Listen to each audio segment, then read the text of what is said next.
Hey guys, welcome back to my YouTube channel. I am Deepika and today I am going to do some neat important previous year question of chapter Anatomy of Flowering Plants. आज हम इसका part 4 secondary growth से related कुछ question करने वाले हैं जो NEET में बहुत बार पूछे गए हैं. So let's begin and here is the first question that is identify the incorrect statement. इनमें से इनकरेक्ट स्टेटमेंट पता करना है. सबसे पहले क्वेश्चन को अच्छे से पढ़ना होता है कि ये करेक्ट पूछ रहा है या इनकरेक्ट पूछ रहा है. तो यहाँ पे पूछ रखा है इनकरेक्ट. तो देखते हैं. फर्स्ट दे रखा है heartwood does not conduct water but gives mechanical support. जो हार्टवुड है वो हमारा वाटर को कंडक्ट नहीं करता है बट मैकेनिकल सपोर्ट देता है. तो ये बात सही है. हाँ, तो ये बात सही है. ठीक है. फिर दे रखा है sapwood is involve in conduction of water and minerals from root to leaf. जो सैपवुड है वो वाटर और मिनरल्स का कंडक्शन करता है रूट से लीफ तक. तो ये भी बात बिल्कुल सही दे रखी है. फिर है sapwood is the inner most secondary xylem and is lighter in colour. Inner most secondary xylem, तो यहाँ इन्होंने थोड़ी गड़बड़ी कर दी और वो क्या कर दी, इनर मोस्ट की जगह आना चाहिए था outer most. Is lighter in colour, ये बात बिल्कुल ठीक है बट यहाँ एक छोटी सी गलती जो है वो क्या है कि सैपवुड जो है वो आउटर मोस्ट या पेरिफेरल सेकेंडरी जाइलम होता है ना कि इनर मोस्ट. तो इन्होंने इनकरेक्ट स्टेटमेंट पूछ रखा है तो हमारा आंसर सी हो जाएगा. फिर दे रखा है due to depositions of tannins and resins oil heartwood is dark in colour. तो ये भी बात बिल्कुल सही है. ठीक है. Next question is which of the statement gives below is not true about formation of annual rings in trees. Not true पूछ रखा है यहाँ भी कि इनमें से नीचे दी गई जो स्टेटमेंट है उनमें से कौन सी रॉन्ग स्टेटमेंट है. किसके बारे में, एनुअल रिंग्स की फॉर्मेशन के बारे में ट्रीज के अंदर. सबसे पहले हमें ये पता होना चाहिए कि जो एनुअल रिंग्स है वो आखिर होती क्या है. तो एनुअल रिंग जो है वो हमारी दो टाइप की वुड से मिलके बना होता है. एक को बोलेंगे स्प्रिंग वुड, एक को बोलेंगे हम ऑटम वुड. ठीक है. जो स्प्रिंग वुड होती है उसको हम अर्ली वुड भी बोलते हैं और ऑटम वुड को हम लेट वुड भी बोलते हैं. तो ये जो दो रिंग्स होती है ये क्या करती हैं, एक अल्टरनेट कंसेंट्रिक रिंग्स की फॉर्मेशन कर लेती हैं और उसी को एनुअल रिंग्स बोलते हैं. अल्टरनेट मतलब एक के बाद एक, एक स्प्रिंग वाला एक ऑटम वाला, और रिंग की फॉर्मेशन कर लेती हैं तो उसी को एनुअल रिंग बोलेंगे. तो यहाँ देखते हैं इन्होंने जो नॉट ट्रू पूछ रखा है कि कौन सी स्टेटमेंट जो है वो रॉन्ग दे रखी है वो देखते हैं. फर्स्ट दे रखा है annual rings are not prominent in trees of temperate region. Annual rings जो होती है वो एक मेजर मतलब बहुत ज़्यादा अमाउंट में नहीं होती है टेम्परेट रीजन में. तो ये चीज़ जो है वो यहाँ पे नॉट ट्रू में आएगी, मीन्स रॉन्ग स्टेटमेंट है. क्यों? क्योंकि जो टेम्परेट रीजन है उसमें क्लाइमेटिक कंडीशंस यूनिफॉर्म नहीं होती हैं. ठीक है. तो इसलिए हम इसको कह सकते हैं कि प्रोमिनेंट नहीं होते हैं. फिर दे रखा है annual rings is a combination of spring would and autumn would produced in a year. तो ये तो बिल्कुल सही बात है हमारी, अभी अभी बताया मैंने कि दो टाइप की वुड से मिलके बनी होती है. फिर है differential activity of cambium causes light and dark band of tissue early and late wood. तो मैंने बताया अर्ली किसको बोलते हैं, स्प्रिंग वाली को. ठीक है. लेट किसको बोलते हैं, ऑटम वाली को. जो अर्ली है या स्प्रिंग है उसका कलर जो होता है वो कैसा होता है, लाइट, और लेट का कैसा होता है, डार्क बैंड कलर. तो ये भी बात बिल्कुल ठीक है. फिर दे रखा है कि जो एक्टिविटी है कैम्बियम की वो डिपेंड करती है upon variation in climate. Variation in climate, तो ये भी बिल्कुल ठीक है. क्लाइमेट का बहुत इंपॉर्टेंट रोल होता है कैम्बियम की एक्टिविटी में. कैसे कि जो स्प्रिंग सीज़न होता है तो उसमें हमारी कैम्बियम बहुत एक्टिव रहती है और जो ऑटम वाला सीज़न होता है उसमें हमारी कैम्बियम लेस एक्टिव होती है. तो ये चीज़ भी याद रखनी है. तो नॉट ट्रू के लिए बाकी तीनों स्टेटमेंट तो ट्रू दे रखी है हमें, तो एक ही बची, वो क्या है हमारी फर्स्ट.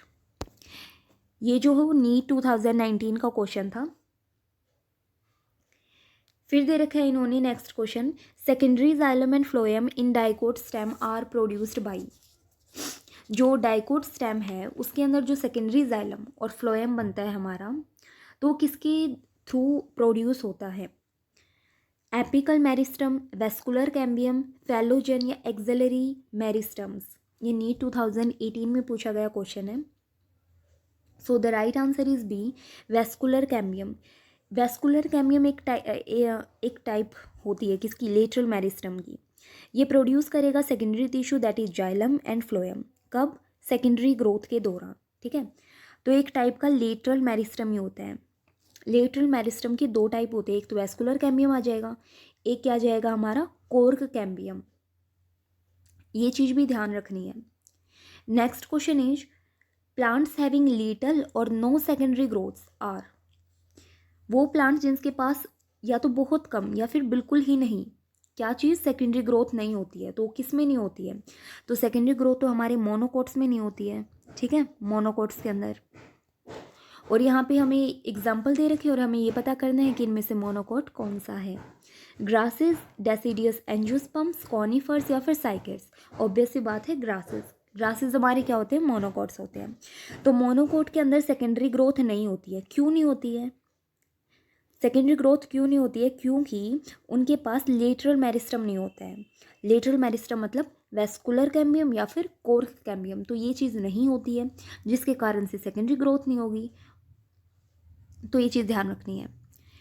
ये भी नीट 2018 में पूछ रखा है। तो यहाँ से दो क्वेश्चन तो यहाँ इस पोर्शन से पार्ट 4 से उठा के दे रखे हैं। Next question is the vascular cambium normally gives rise to. जो वेस्कुलर कैम्बियम है वो हमें क्या देता है?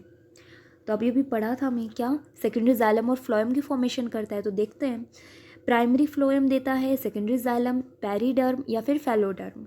ऑब्वियस बी वाला, ठीक है। सेकेंडरी जाइलम की फॉर्मेशन करता है कौन? Vascular cambium. वेस्कुलर कैम्बियम किसका टाइप है? लेटरल मेरिस्टम का, ठीक है। ये नीट 2017 में पूछा गया क्वेश्चन है। फिर दे रखा है which of the following is made up of dead cells. Dead cell से कौन मिलके बना है? कोलन काइमा, फैलम, फ्लोएम या फिर जाइलम पैरेनकाइमा। तो इसका जो आंसर आएगा वो हमारा आएगा फैलम। बाकी की जो है कोलन काइमा के अंदर भी लिविंग सेल्स होती है, फ्लोएम के अंदर भी लिविंग सेल्स होती है और जाइलम पैरेनकाइमा तो होता ही लिविंग है, ठीक है। तो इसके पास भी लिविंग सेल्स होती है। बचा कौन सा? फैलम। फैलम को हम एक और चीज़ भी बोलते हैं, क्या बोलते हैं? तो इसको हम बोलते हैं कॉर्क, ठीक है, कॉर्क बोलते हैं। ये किससे मिलके बना होता है? तो ये रेक्टेंगुलर टाइप की सेल्स से मिलके बना होता है जो डार्क कॉम्पैक्टली अरेंज्ड होती है और इनकी सेल वॉल के अंदर सुबेरीन होता है। ये चीज़ भी ध्यान रख लेना, सुबेरीन होता है, तो उसकी वजह से डेड सेल्स होती है। फैलम को हम और क्या बोलते हैं? कॉर्क बोलते हैं। ये चीज़ बिल्कुल ध्यान रखनी है। ये भी नीट 2017 में पूछा गया क्वेश्चन है। तो यहाँ से भी दो क्वेश्चन 17 में उठा के दे रखे हैं।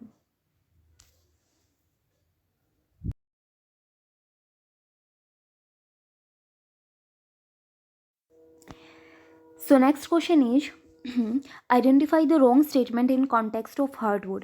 hardwood से related wrong statement बतानी है, ठीक है। it is highly durable, तो ये तो बिल्कुल ठीक है। it conducts water and minerals efficiently, तो यहाँ इन्होंने गड़बड़ कर दी।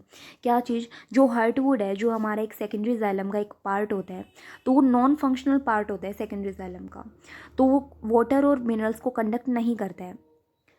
तो इन्होंने रॉन्ग पूछ रखा था, तो रॉन्ग तो हमारा बी है। फिर दे रखा है it comprises dead elements with highly lignified walls, तो ये भी बिल्कुल ठीक बात है। फिर दे रखा organic compounds are deposited in it, तो ये भी बिल्कुल ठीक है। ये क्वेश्चन भी नीट 2017 में पूछा गया है। तो नीट 2017 में यहाँ से 3 क्वेश्चन, इस पोर्शन से 3 क्वेश्चन उठा रखे हैं। तो next question is the balloon shaped structure called tylosis originate in the lumen of vessels, characterise the sapwood, या फिर ये एक्सटेंशन है xylem parenchyma cells into vessels, या फिर ये लिंक है to the ascent of sap through xylem vessels. ये कह रहा है कि जो टाइलोसिस है, जो बैलून शेप स्ट्रक्चर की सेल्स होती है, वो आखिर क्या चीज़ है इनमें से, मतलब इसके लिए क्या ऑप्शन करेक्ट है। तो जो टाइलोसिस होती है उसके बारे में जान लेते हैं कि आखिर होती क्या है। तो ये एक एक्सटेंशन होती है, मीन्स ये बैलून शेप की दिखने वाली एक्सटेंशन होती है किस चीज़ की? पैरेनकाइमा सेल की। ये और कहाँ जाती है?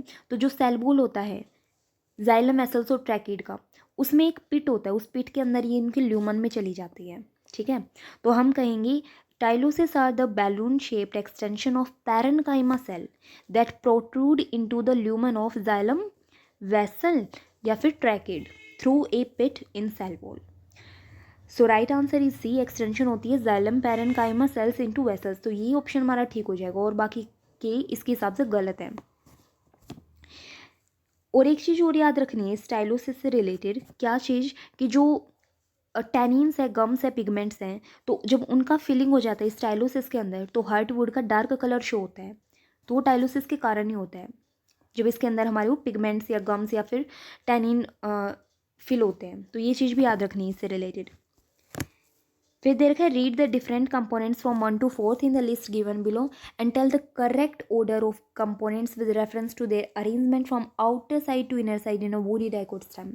कौन सी स्टेम? वुडी डाइकोट स्टेम, और बाहर से अंदर पूछ रखा है। तो सबसे पहले देख लेते हैं कि वुडी डाइकोट स्टेम में हमारी बाहर पोर्शन क्या होता है।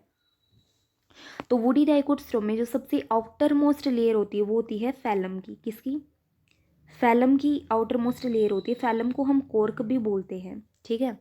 उसके बाद जो है वो आता है हमारा फेलोजन। क्या चीज़ आता है? फेलोजन। उसके बाद जो है लेयर आती है वो आती है सेकेंडरी कोर्टेक्स। सेकेंडरी कोर्टेक्स को हम फेलोडर्म भी बोलते हैं, तो ये चीज़ भी याद रखना है, इसको हम बोलेंगे फेलोडर्म। उसके बाद जो लेयर आएगी वो हमारी किसकी आएगी? सेकेंडरी फ्लोएम की आएगी। फिर आता है हमारा सेकेंडरी जाइलम। उसके बाद तो हमारी वुड है ही। तो आउटर मोस्ट फैलम, उसके बाद फेलोजन, उसके बाद सेकेंडरी कोर्टेक्स, उसके बाद सेकेंडरी फ्लोएम, उसके बाद सेकेंडरी जाइलम, ठीक है। तो यहाँ देख लेते हैं हमारा कौन सा ऑप्शन सही है। तो हमारा जो फैलम है वो यहाँ दे रखा है, कौन से में?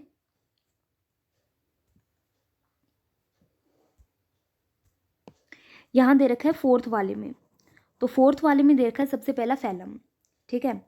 उसके बाद दे रखा है फर्स्ट वाले में सेकेंडरी कोर्टेक्स, तो फर्स्ट वाला यहाँ है, तो सबसे पहले फोर्थ, उसके बाद है फर्स्ट, उसके बाद दे रखा है इन्होंने सेकेंडरी फ्लोएम थर्ड वाले पोर्शन में, और उसके बाद हार्ट है सेकेंड। तो राइट ऑप्शन इज ए। तो हमारा जो आंसर है वो क्या हो जाएगा? ए। तो ये थोड़ा यहाँ पे देख लेना। Next question is lenticels are involve in. जो लेंटी सेल्स होती है वो किस में इन्वॉल्व होती है? हमारी फूड ट्रांसपोर्ट के अंदर, फोटोसिंथेसिस के अंदर, ट्रांसपिरेशन या फिर गैसियस एक्सचेंज के अंदर। तो जो लेंटी सेल्स है वो देख लेते हैं सबसे पहले होते क्या है। तो एक लेंस शेप की ओपनिंग होती है जो हमारे बार्क के अंदर बनती है। कब बनती है? सेकेंडरी ग्रोथ के दौरान बनती है, ठीक है। और ये काम क्या करती है? तो ये गैसियस एक्सचेंज में हेल्पफुल होती है। दूसरा, एक और चीज़ याद रखना कि ये थोड़ी बहुत हेल्प कर लेती है ट्रांसपिरेशन में भी, ठीक है, थोड़ी बहुत, बट मेजर रोल होता है गैसियस एक्सचेंज का। तो लेंटी सेल्स लेंस शेप की सेल्स होती हैं या ओपनिंग होती है, कहाँ होती हैं? बार्क में होती हैं। कब बनती है? सेकेंडरी ग्रोथ के दौरान बनती है।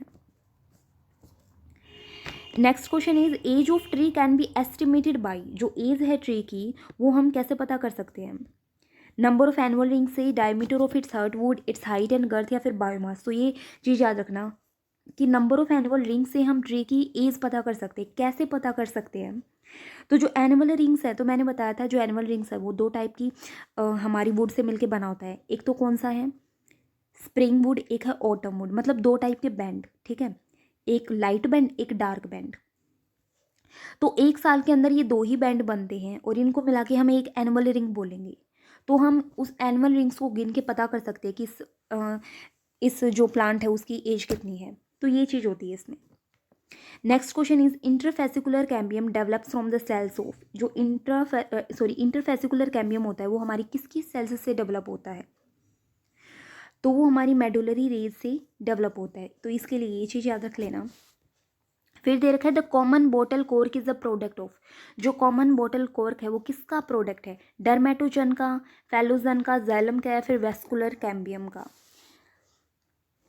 तो हमें यहाँ देखना है कि हमारा आंसर जो है वो बी आ जाएगा, फेलोजन।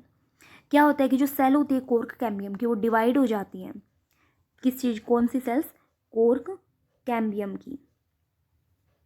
तो जो कॉर्क कैम्बियम की सेल्स होती है वो डिवाइड हो जाती हैं और वो आउटर मोस्ट तो कॉर्क बना लेंगी या फिर फैलम बना लेंगी, और इनर मोस्ट सेकेंडरी कॉर्टेक्स या फेलोडम बना लेती हैं। तो इन्होंने कॉमन बॉटल कॉर्क पूछ रखा है, तो वो हमारा फेलोजन का ही तो प्रोडक्ट होगा। तो कॉमन बॉटल कॉर्क हमें मिलता कहाँ से है वैसे? तो वो हमें क्वार्कस सुबर से मिलता है, तो इस प्लांट से मिलता है। और ये फेलोजन का प्रोडक्ट हो जाएगा। ठीक है।